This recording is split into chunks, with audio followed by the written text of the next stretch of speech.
Moko. Moko. Moko. Moko.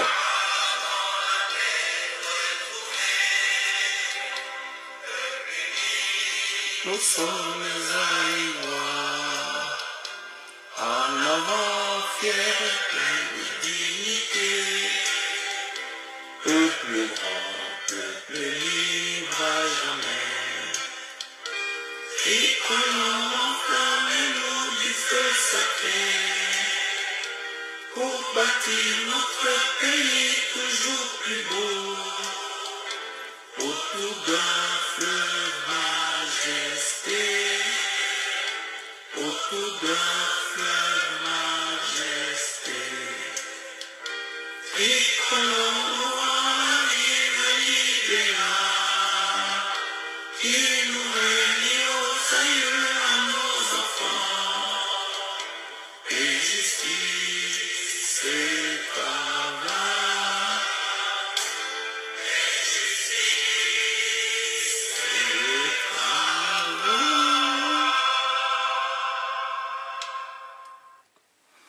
Merci mingi peuple congolais na makambo oyo nyonso bozali kosala c'est-à-dire bolingo oyo bozali kotia donc pona makambo mboka na biso elikia oyo bozali kotia ensemble na biso donc yango wana ezali kopesa pe biso courage, ezali kopesa pe bino courage pona to la nzela moko nzela libération ya mboka na biso. Lelo yo ndeko na ngai bandeko na ngai na ye koloba mingi makambo ya conflit foncier post Hippolyte Kanambe. Donc c'est-à-dire après Hippolyte Kanambe. Qu'est-ce qu'on aura comme conflit Yamabele? Conflit foncier post Tutsi Power. Puisque Hippolyte Kanambe, ça veut rien dire. Il y a les Tutsi Power. Conflit post Tutsi Power. Puisque Tutsi Power, bazako bima. Toko bengana bango, bako bima na mboka na biso. Et ba degani ni batiki, bako tika na sima. Puisque basi basali yango. Ezaka ba tutite. Toko na bien, ezaka ba tutite. Ba étranger oyo, ba zingi biso o, ba eko zoma belé na biso pe, na nko, na systématique, na nko puisque bazan ba relationnel, na ba kozi ya lelo yo, bazali ba usurpateur. Et puis, donc, on a ma tactique, Nanko aussi. Donc, conflit foncier post Tutsi Power. Donc, ça dit après Tutsi Power. Ba Tutsi pe, ba jupe ma belé na biso. Ba outou, soto bi Tutsi Power do ba Rwandais wana. Ba jupe ba ma belé na biso. Toko mona mwa ensemble na bino. Mais après bango, soki bango ba longwe. Est-ce que bango comme ba jupe ma belé na Congo, biso toko constater? Non. Donc, ça dit, il y a tout le monde. Il y a, à part les Congolais, donc ça dit, il y a tout le monde, donc il y a tous les étrangers là, bazar na kati. Donc, bandeko na ngai tokomona situation na ba Congo, tokomona situation na Équateur, tokomona situation na Katanga, tokomona situation na Bandundu, tokomona situation na un peu partout. Na Kinshasa, eza makasi mingi te, mais tokomona ngona ba province to tangi wana. Bandeko nanga ezali sérieux. Ezali sérieux puisque ben indice pe ezali toloba yango banakala. Pour makami to koloba lelo bandeko to ko zongela autrement. Ba thématique au to traita puisque nous sommes un laboratoire. Donc bandeko nangai c'est très important. C'est très important et on a tozali ko zongela ba sujet oyo ba thématique au gère tout ce traita autrement. Toujours au zongelango puisque l'actualité est là. Toujours au zongelango puisque makam tolobaki to moni yango to vu tolobaki yango. Ba tu nemso ba mona ki yango te yaki lointain mais makamango e bimis ko na poisa. Yango le sengeli to zongelango po to lobelango ba tu ba comprendre. Donc biso ba membre peuple mokozi peuple souverain tozali ba sinzili na bino. Tozali ba sinzili na bino yango no moni do to zonga ka po to expliquer puisque peuple congolais abosanaka. Peuple congolais bosanaka, peuple congolais ça lokola mwana muke ça lokola bébé. De sengeli ko expliquer, ko yebisaye, ko expliquer nde akoyoka. Na puisque ba mentalité oyo kota na ba congolais et ça là qui ebungisa bango nzela. Donc c'est très important et bon ça bango nzela yango wana donc esengeli tolobela makambo wana. Bandeko na ngai nakolakisa bino donc image moko. Image wana nakolakisa bino yango nakosenga na bino bo apprécier. Donc après ngai nakomeka un peu donc na expliquant à nouveau, mais du moins tokosenga na bino donc bolanda yango vraiment na bokebi penza. Bolanda yango na bokebi donc yango yo. Voilà. Donc yango yo vidéo oyo tozali kolakisa yango. Botala esami wapi, esami na Congo. Esami na Congo bandeko na ngai. Esami na Congo. Batindeleki ngango. Botala. Botala. Un Chinois. Donc ba encensé ba memiye ba tie na mapeka. Torse nu ba latisie donc maputa. Bandeko na ngai ezali symbolique. Toutiel bino ango bo meka ko interpréter. Bo pesa biso signification. À vous les claviers. Et yango na do biso to expliquer bino na oyo biso ndenge to comprendre. Puisque ezali lié à quelque chose. Chinois on a toza ba xénophobe te. To kana madame toza ba xénophobe te. Donc ça dit xénophobe baza bat o ba boyi ba étranger na mboka na bongo non. Congo ou Congolais azali peuple hospitalier par nature. C'est-à-dire il y a hospitalité to yamba batu to yamba batu to tangango na ba histoire na ba civisme donc voilà. Donc ça dit to yamba batu to boya batu te mais to boyi batu o ba koye pa na biso ba lukela biso ba problème. Ba problème ango ezali donc na ba ordre belé. Ya wana donc to pesi ka ya chinois oyo et ça mi wapi na Congo. Tokotangela bino ndeko message oyo ezali kolandela ngo. Un Chinois intronisé chef coutumier à 100 de kilomètres de Chikapa. L'ancien chef coutumier a reçu une jeep et devient le parsec du nouveau chef. Vraiment, à continuer vraiment oyo côté Kamboka. Où sont les autorités pour barrer cette bêtise? Les Chinois ont droit au sol et au sous-sol congolais. Kinshasa n'est pas le Congo. Merci. Donc voilà, il y a un message au Batindi. Il y a un tout ça qui travaille. On a un balamoko puisque la parole j'ai un sujet à bouiller. Donc Congolais, azali côté ka bokonzinaye likolo ya matériel. Puisque azangi jeep, ba PC jeep, ba PC mo enveloppe likolo, aza chef coutumier.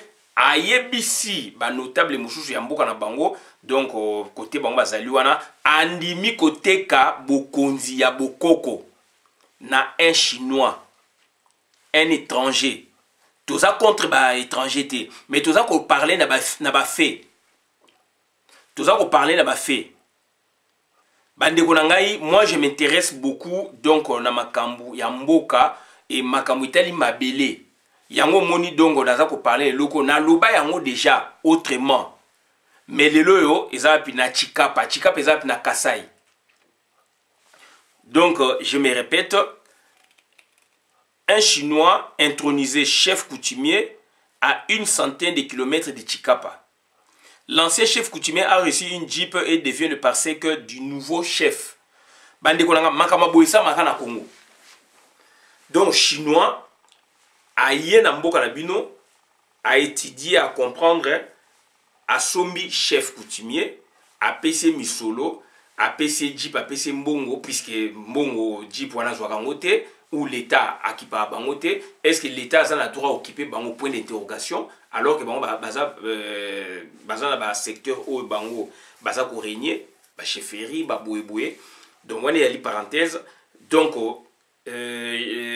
asiatique wana ye kuna pesi jeep boye ce quoi pesi a commis secrétaire naie a commis secrétaire donc ya chinois na donc ça dit pouvoir ancestral ya ba congolais ya ba ndeko bazali à centaines de kilomètres à Chikapa bazui yango ba pesi chinois tous est-ce que l'inverse peut être vrai?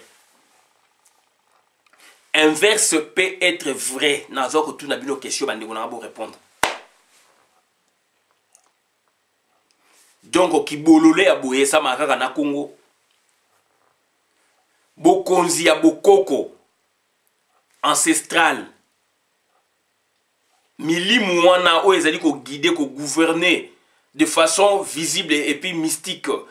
Entité wana à centaines de kilomètres à Chikapa. Des millénaires, des siècles, bah, ju puissance wana ba tekelango chinois. Le lenge PKK, donc autant Henri Morton installé à Yaka, ndenge ba tekaka bokonzi ya biso na Henri Morton installé dans la Belge. Puisque Henri Morton installé a zaïko travailler na compte ya roi des Belges. Donc perpétuelle continuation ya concept wana. Bande ko ngai tokosuka wapi na mboka boye. Donc ndeko komi ba autorité est-ce que bazali komona makambo te.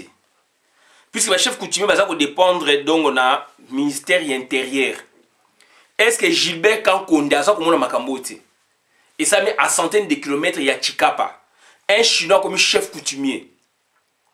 Même à ta démocratie en ezali. Au chef coutumier azali représentant ya batu. Mbok eza été. Pouvoir eza été. Aza ko sala ono ya batu. Siko batu wana on suppose bandimi bate kabokonzi na bango na Chine, na chinois. Alors que ba chef coutumier bazalaka aussi reconnu. Pour notre bate que nommé bazalaka reconnu na ministère intérieur. Donc pour le pouvoir oyo équité et comme en asiatique, donc tout l'obini, donc ça dit ministère intérieur a validé en gros. Tu poser question. Débat est ouvert. Et tant que Kobo et Chinois azali koya, Chikapa ezali zone minière. Il faut tout ça la description, il y a lieu. Chikapa ezali zone minière. C'est le Kasaï. Ou le Grand Kasaï. Naïbi mal teso eza Grand Kasaï, mais donc c'est le Kasaï. Chikapa. Donc ça dit le chinois à Tiki Chine, à Yetiti na Congo, a trouvé lieu naïe à travail donc aux alentours il y a Chikapa. Ake au sala business nini et ebanité. Donc on suppose ake au sala mabanga do diamant. Siko na mboka wana tellement azali ko somba bien, azali ko chambongo en jeu. Bateke lié bokonzi. Tant bateke les bokonzi, bateke les mabele.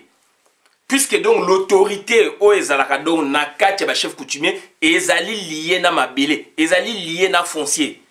Tu ne peux pas être chef coutumier sans la terre. Problème ezali na ba miné mokula yangwana. Ba créer ki ba chef coutumier na bango pour na ba posséder terre. D'où l'inadéquation, toute la difficulté bazana ngodo na est pas na biso yangwana. Moi ba réconcilier les faut donc langue ezala, terre ezala et puis bokonzi ya chef coutumier. Or chef coutumier azali lié donc na mabele. Azali na contact na ba vivant na ba mort. Cimetière à village ezali wana.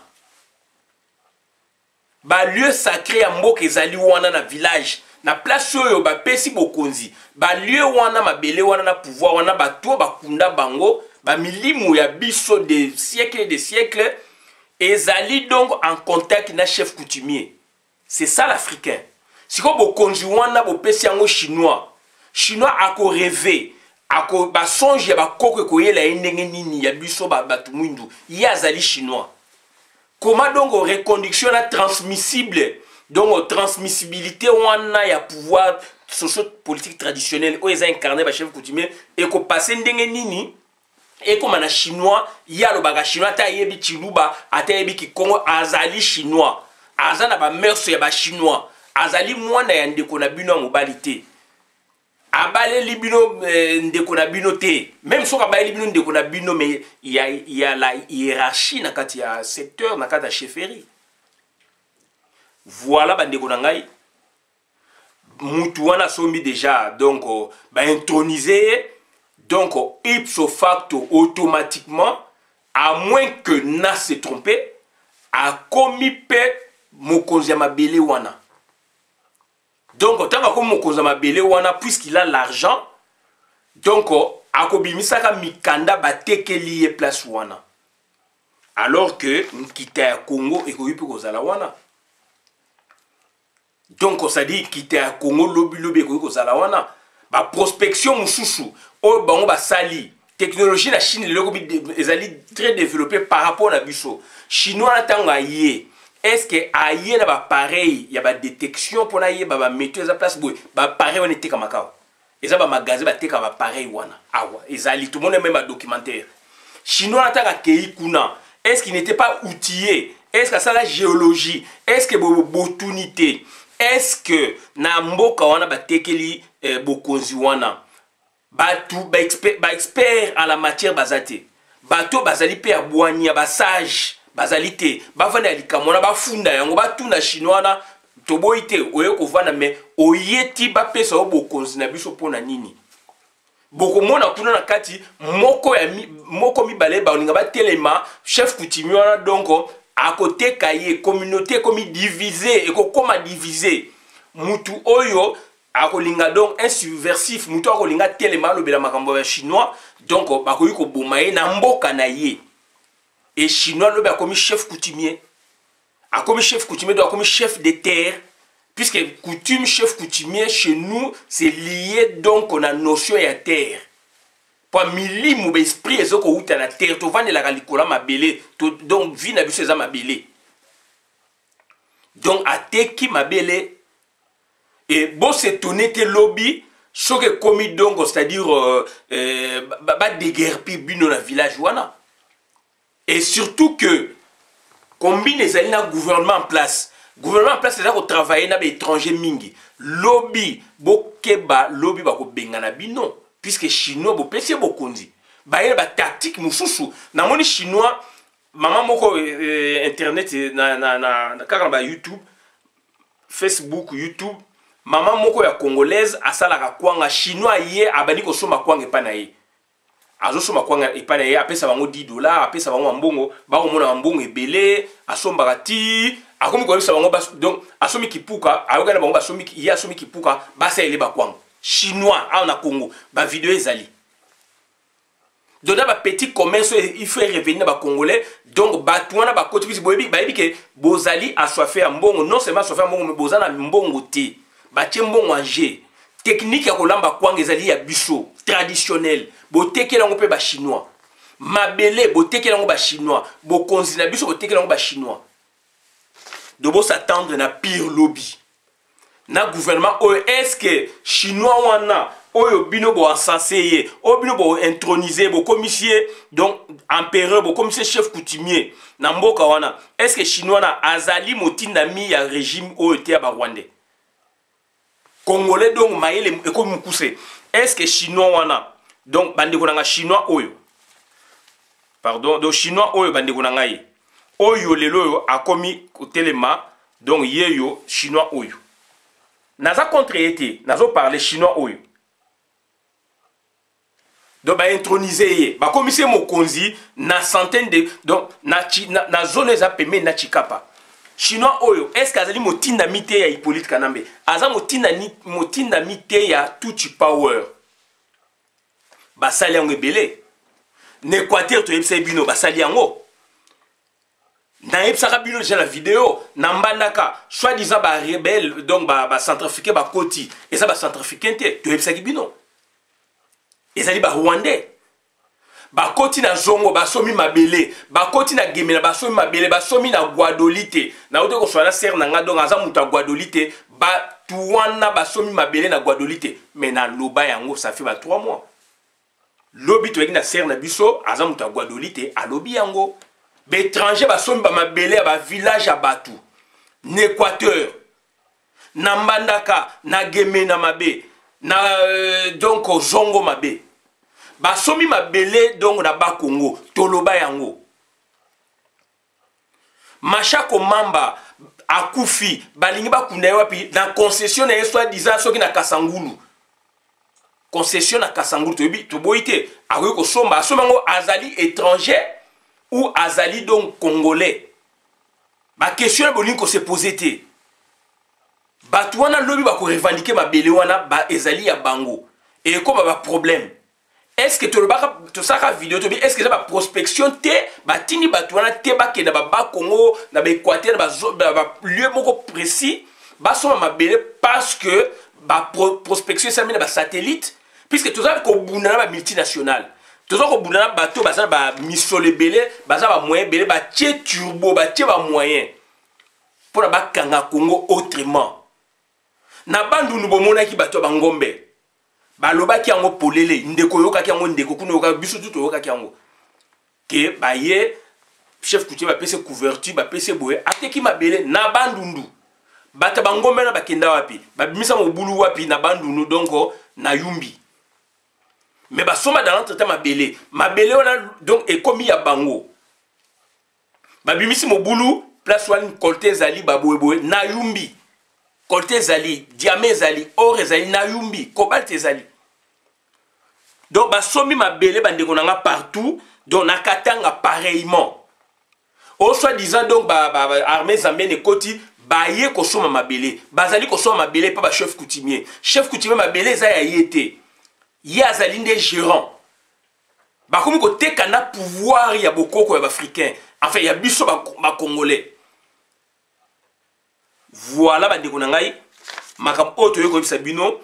nous avons un conflit, donc c'est-à-dire post tout power, pas tout power que l'on a en Congo. Bah au tic les dégâts les alliés aussi, donc parmi les dégâts il y a les conflits fonciers. Bon tiens on a mutubo quand on date lelo. Chinois na lobaka ngo déjà ba vidéo les alliés. Nous sommes un laboratoire. PNI, politicien non institutionnel. Bilo wa politicien ba ko robate biso to ko robayango. Puisque compétence pesali parce que pedo tozali sinzili ya peuple. Ndeko congolais so ko banga nini? Mboke ezali ya yo, nkite ezali ya yo. Il faut ko arracher yango. Il faut ko bunda. Chinois lelo a komi mokonzi na kacha Congo na pemeni ya Chikapa. Mokonzi ba pesie do ba introniser chef coutumier ba congolais ba tombole likolo bazali ko seka ba ebite mutu wana ena munduki ba ebite ke mutu wana dongo aye ba azali espion batindiye nazali contre l'étranger. C'est la pédagogie politique.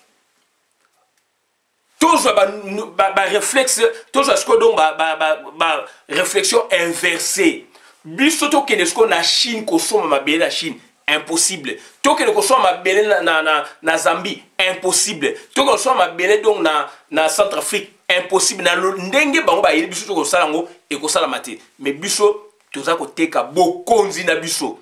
To monya ngo kaka na régime d'occupation et effectivement d'autres ali sous occupation. Tous ali sous occupation. Le sol et le sous-sol appartiennent à l'État. L'État ngo wapi. Un étranger va introniser chef coutumier. L'État réagit. Et même si l'État n'a réagi, il y a le ministère Nini. Intérieur, à la collision, na décentralisation et réforme institutionnelle. Batouana, bazali ko régner côté donc ministère mi balewana.